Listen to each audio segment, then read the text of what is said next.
Tin Pan Alley is a part of Manhattan that was the center of the music industry from the end of the 19th century till the middle of the 20th century. It started to grow approximately in the second part of the 1880s due to the popularity of piano music and more severe laws and restrictions on intellectual property. Their implementation made musicians, composers, publishers, and songwriters work closer together to not violate the newly implemented laws and get financial profits. That is why the music industry was centralized first in Boston, Philadelphia, and Chicago and, finally, in Manhattan, specifically on West 28th Street, which was later called Tin Pan Alley. In 1885 the publishing industry migrated to the lower parts of New York, and the majority of publishing houses moved from Union Square to the Flower District, which was soon called Tin Pan Alley.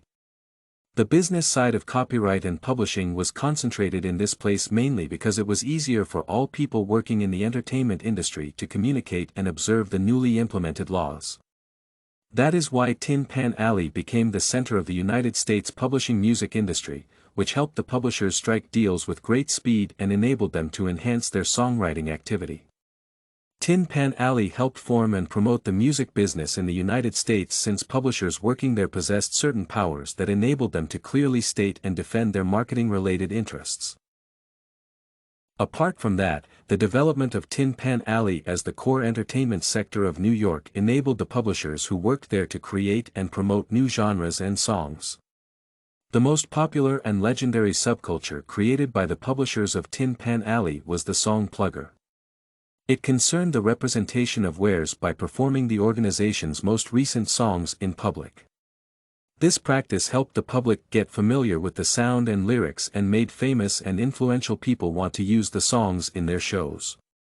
Songs written in Tin Pan Alley were popular among the middle class, and that is why they considered the themes of romantic love or home that were familiar to the representatives of the class. Since Tin Pan Alley became the core of the entertainment and music industry of the United States, many prolific songwriters and composers were attracted by the opportunities it gave. The most famous composers working at Tin Pan Alley were Irving Berlin, George Gershwin, and George Cohan.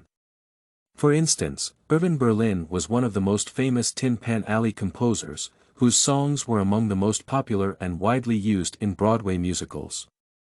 The song Blue Skies, which he wrote for the Broadway show Betsy in 1926, became a hit and was available for public purchase. The song gave tremendous popularity to its author, and it was used in the film The Jazz Singer because of the amount of public recognition and love it possessed. The Tin Pan Alley composers wrote many songs that later appeared in the musicals on Broadway and Hollywood. One of the major advantages of the alley was that it was located near Broadway and Hollywood. It facilitated the process of communication between publishers and producers who wanted to use songs in their shows. Since the music industry is a very dynamic field and the popularity of genres changes fast, Tin Pan Alley tried to keep up with this speed. That is why many songs written for Broadway or Hollywood were later recorded in jazz style and became even more popular. The establishment of Tin Pan Alley made it possible to create an environment of extremely creative people who worked together, which boosted the level of songwriting activity.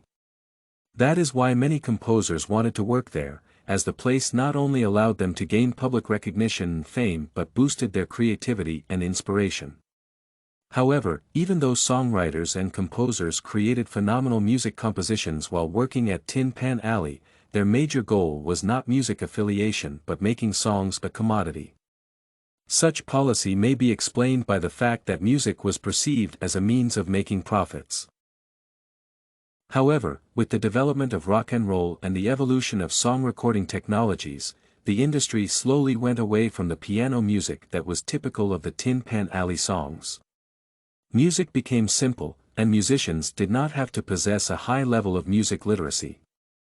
The era of piano music came to an end, which severely deteriorated the structure of Tin Pan Alley, and by the middle of the 20th century, its influence in the entertainment field was almost lost. However, it is wrong to say that Tin Pan Alley had no impact on the development of the music industry in the United States. It allowed the songwriters and composers to make the public love and cherish different music genres and established the prerequisite for music development today. This and many other essays are available at studycorgi.com.